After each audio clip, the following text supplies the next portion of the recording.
Bismillahirrahmanirrahim. واللذان يأتيانها منكم فآذوهما فإن تابا وأصلحا فأعرضوا عنهما إن الله كان توابا رحيما. صدق الله العظيم. وَاللَّذَانِ يَأْتِيَانِهَا مِنْكُمْ فَآذُوهُمَا. Dan mana-mana dua orang di antara kamu yang melakukan perbuatan yang keji itu, setelah sabit kesalahan mereka, fa'azuhuma, maka hendaklah kamu menyakiti kedua-duanya. Fa'in taba wa aslaha, kemudian jika mereka bertaubat dan memperbaiki keadaan diri mereka yang telah buruk itu, fa'aridu anhuma, maka biarkanlah mereka, jangan diapa-apakannya lagi. Innallaha kana tawwabar rahima, kerana sesungguhnya Allah sentiasa menerima taubat lagi amat luas rahmatnya. Sambungan kepada ayat yang terdahulu yang mengenai fahisyah, mengenai tindakan terhadap laki-laki dan perempuan yang melakukan fahisyah, yakni zina. Tetapi dua ayat ini telah dimansuhkan setelah diturun hukum ayat rejam. Kemudiannya yakni dalam surah An-Nur. Nanti surah An-Nur, az-zanatu waz-zani fajlidu kulla wahidin minhuma mi'ata jaldah wa la ta'khudhukum bihima ra'fatun fi dinillah, hingga seterusnya. Ayat ini ayat permulaan Islam, di mana Al-Quran diturunkan selepas daripada untuk menghapuskan buat sementara adat jahiliah, tindakan jahiliah yang melakukan terhadap orang yang berzina. Dinyatakan dalam ayat sebelum ini, wallati ya'tinal fahishata min nisaikum fastashidu, dan seterusnya. Mana-mana wanita yang melakukan fahisyah, yakni zina dalam terjemahannya, hendaklah diperolehi 4 orang saksi yang menunjukkan perbuatan itu, yang mensabitkan perbuatan itu, yang menyakiti perbuatan itu. Kemudian jika saksi 4 orang ini didapati, maka wanita berkenaan hendaklah ditahan di dalam rumah hingga mati. Ataupun au yaj'alallahu lahunna sabila, ataupun ada jalan lain lagi kemudiannya. Ada jalan lain lagi. Dikatakan pada ketika ini, pada permulaan Islam ini, wanita yang berzina ditahan dalam rumah hingga mati. Lelaki tidak. Mengapa tidak? Kerana mereka ini bertanggungjawab untuk memberi nafkah. Kalau semuanya dikurung di dalam rumah, jadi keadaan bagaimana? Wanita ada pihak yang menanggungnya Baitul Mal, kerajaan. Dan wanita lebih penting sebenarnya untuk memelihara. Laki-laki tidak. Ini perbuatan pada awal Islam. Kemudian turun kemudiannya sama saja. Hendaklah dirjam, disebat 100 kali sekiranya mereka itu ghairu muhsan, ataupun mereka ini dirjam sampai mati jika mereka itu muhsan, yakni sudah kahwin. Hukum kemudiannya wallazani ya'tiyaniha minkum, ini ayat yang kita baca ini juga ayat telah dimansuhkan, tetapi hukum buat sementara pada ketika itu. Dan hukum buat sementara ini meliputi laki-laki dan perempuan, keduanya sekali.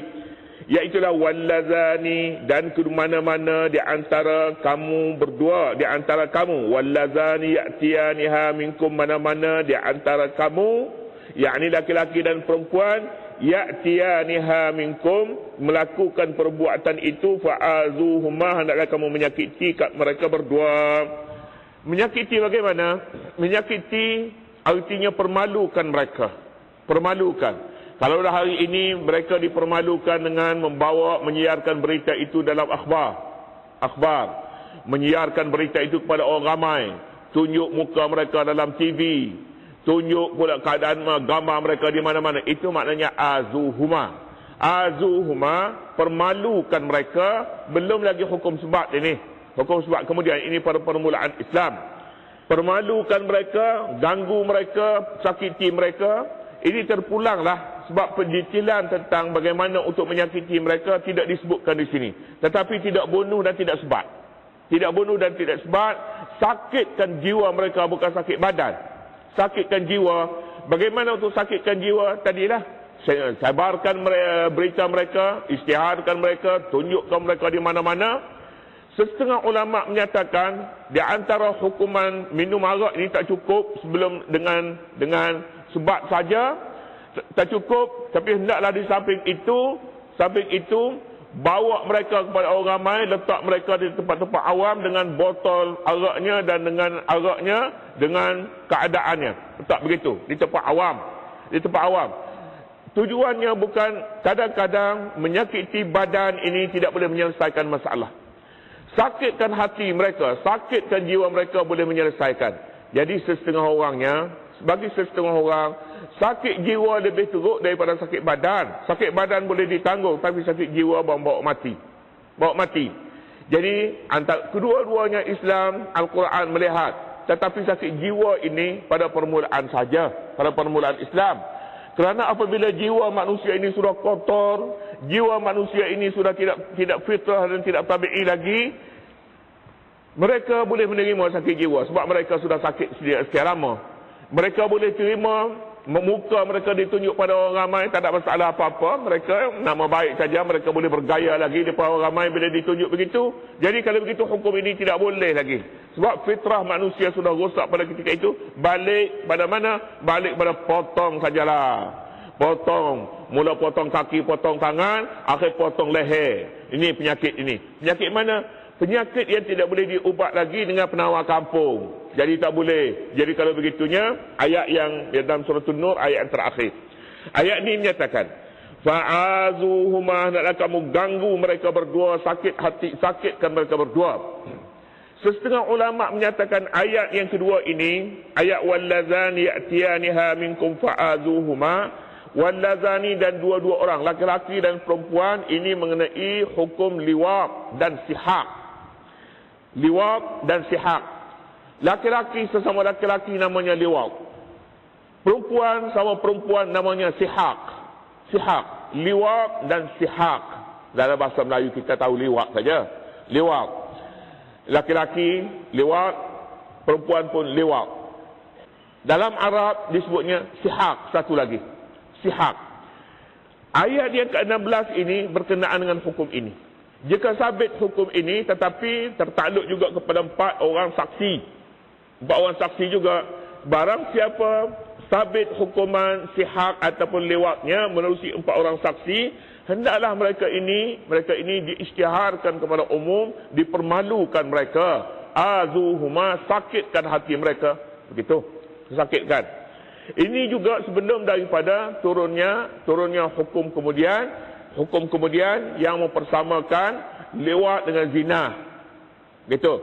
Ataupun sebelum daripada adanya ayat, adanya hadis yang menyatakan hukum liwat itu bunuh.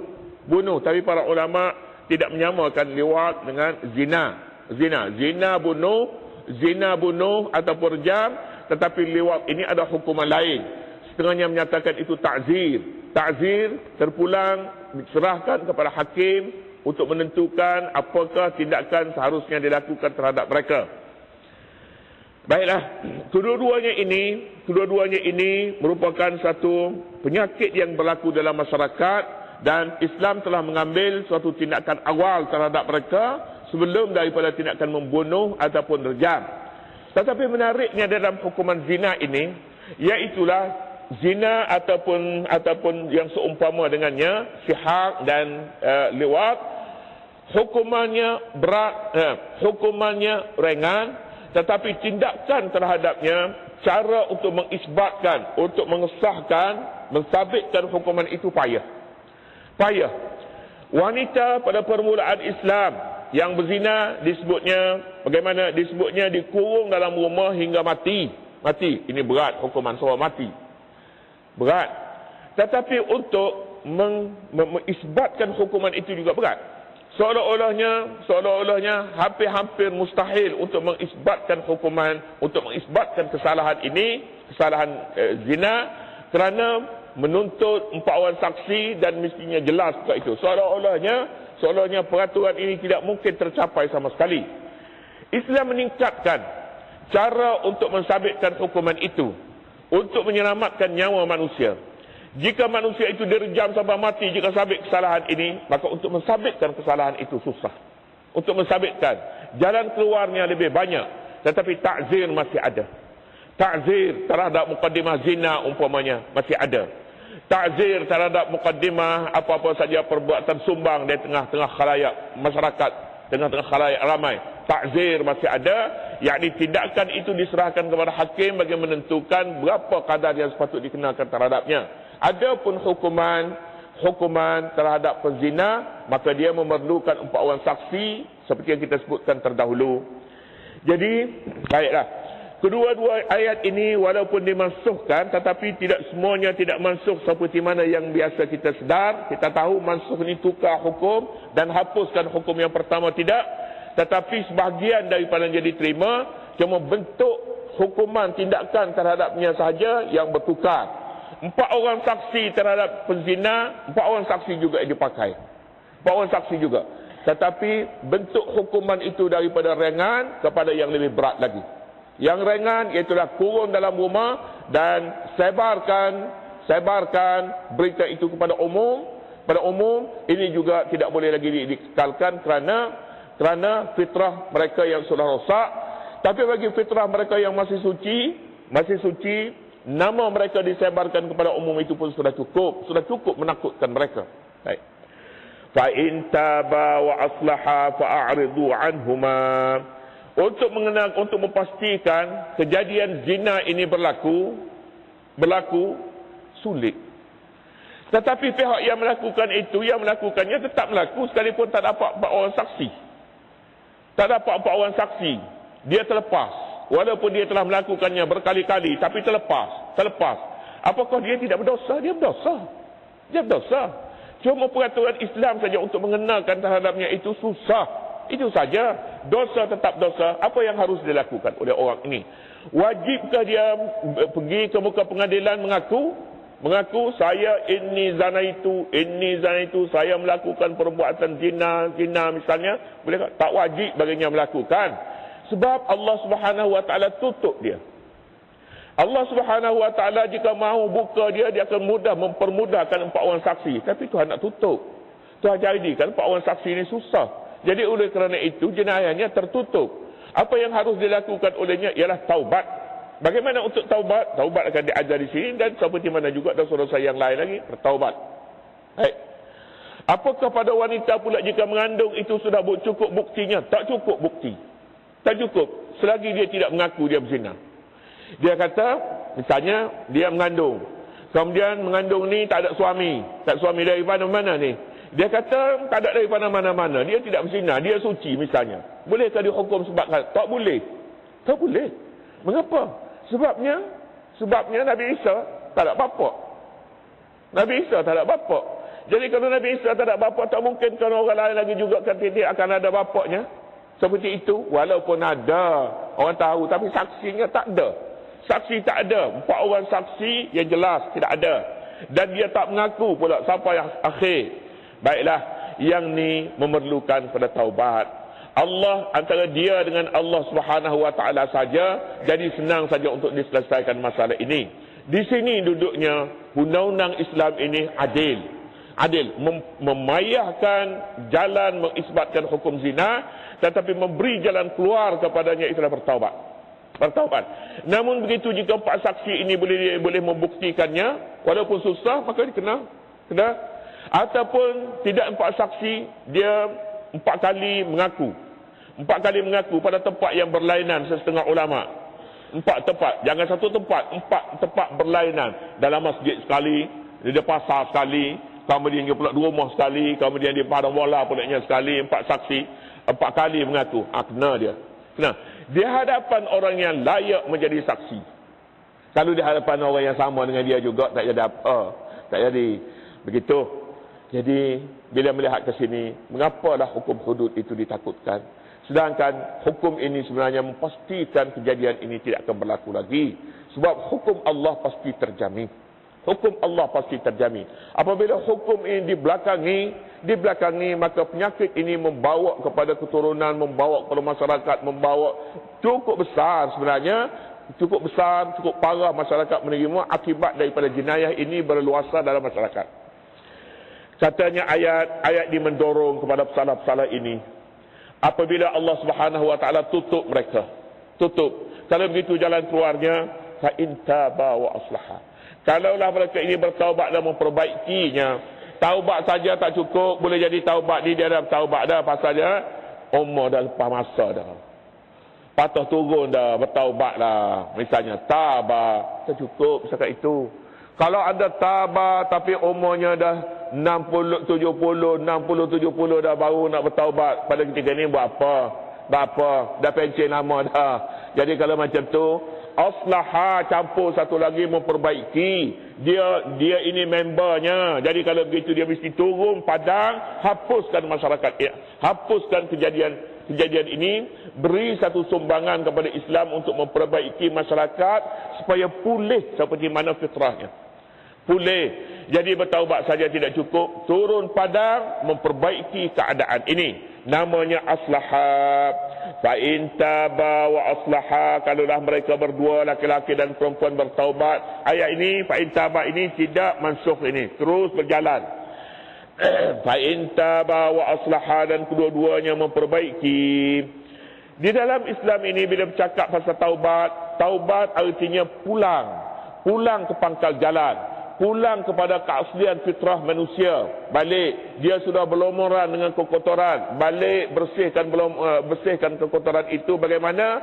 Namanya taubat. Tak cukup setakat itu, mahu aslaha memperbaiki. Dahulu sebelum daripada dia melakukan perbuatan keji ini, kain itu putih, kemudian dia cacat kain ni, ada calak, ada kotoran hitam di sana sini, berbagai-bagai penyakit, berbagai-bagai kotoran terkena padanya. Aslaha, basuh semula kain yang kotor itu. Apa yang kotor? Bukan dirinya saja yang kotor, masyarakat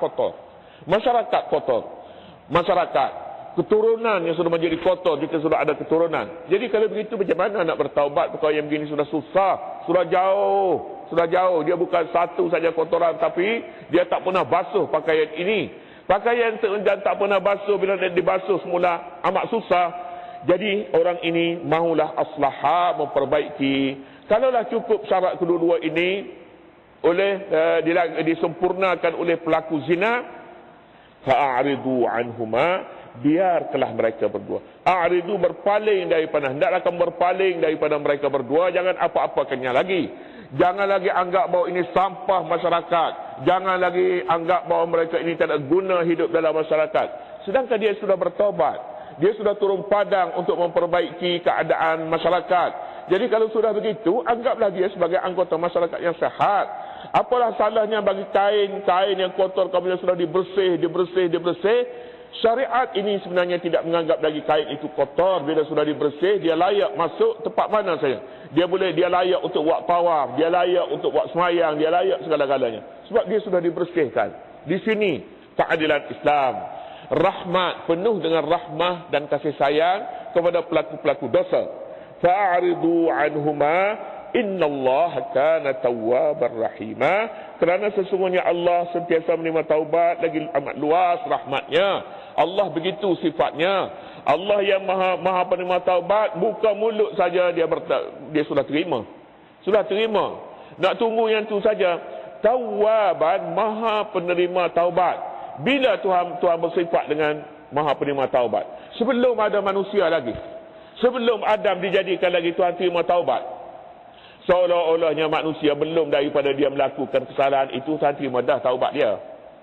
Sebelum daripada kejadian Tok Adam lagi, manusia keturunan Tok Adam ni akan ada yang berzina, ada yang mencuri, ada yang buat apa. Tapi Tuhan terima dah taubat.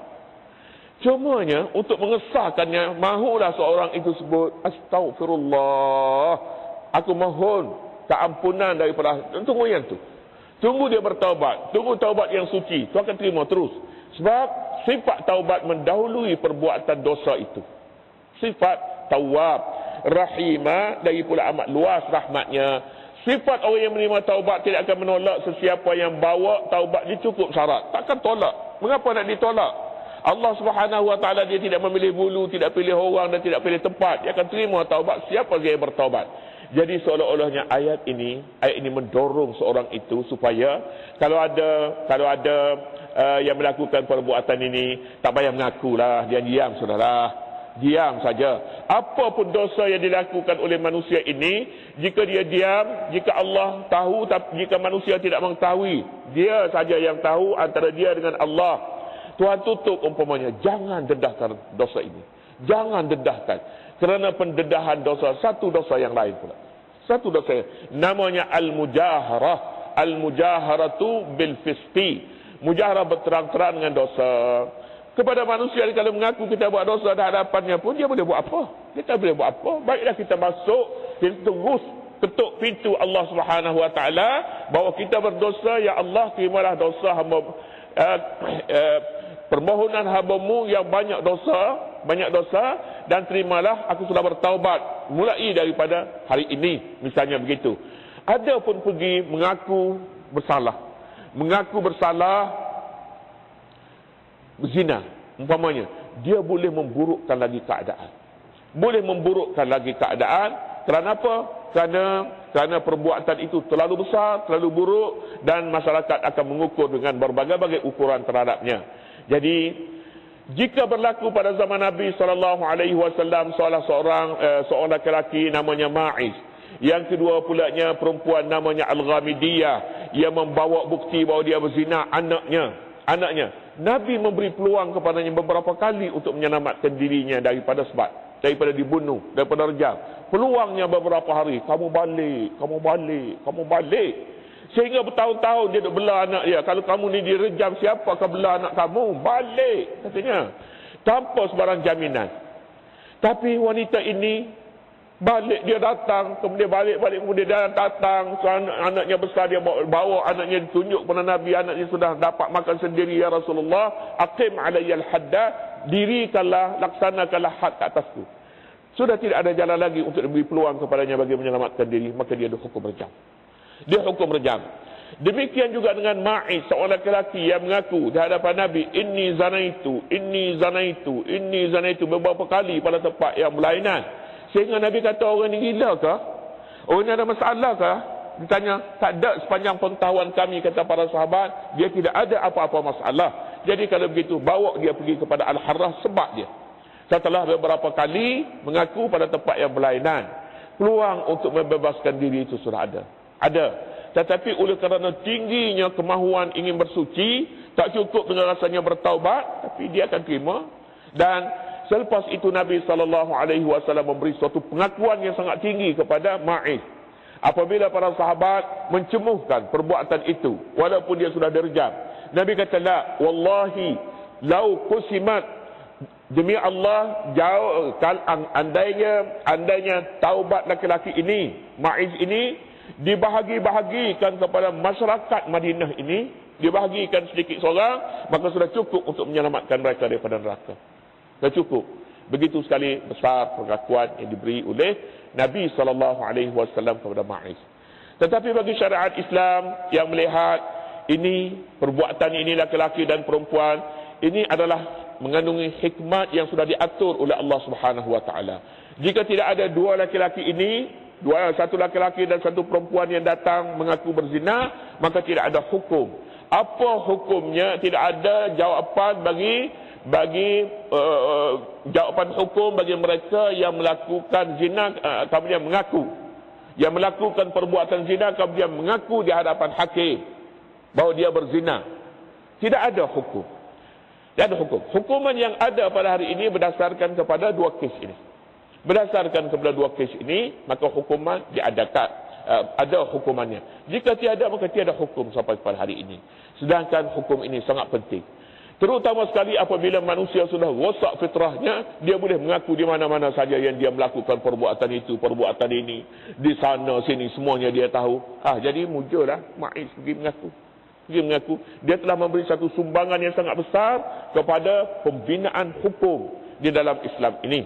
Demikian juga dengan Al-Ghamidiyah telah menyumbang satu sumbangan yang sangat besar dalam pembinaan hukum, dan hukuman yang dilakukan oleh Nabi SAW terhadapnya merupakan suatu keputusan yang tidak boleh ditolak sama sekali dalam syariat ini. Tak boleh ditolak. Itu adalah satu keadilan. Innallaha kana tawwabar rahimah. Allah sentiasa menerima taubat lagi amat luas rahmatnya. Kemudian seterusnya innamat taubatu 'ala Allah. Wallahu subhanahu wa ta'ala.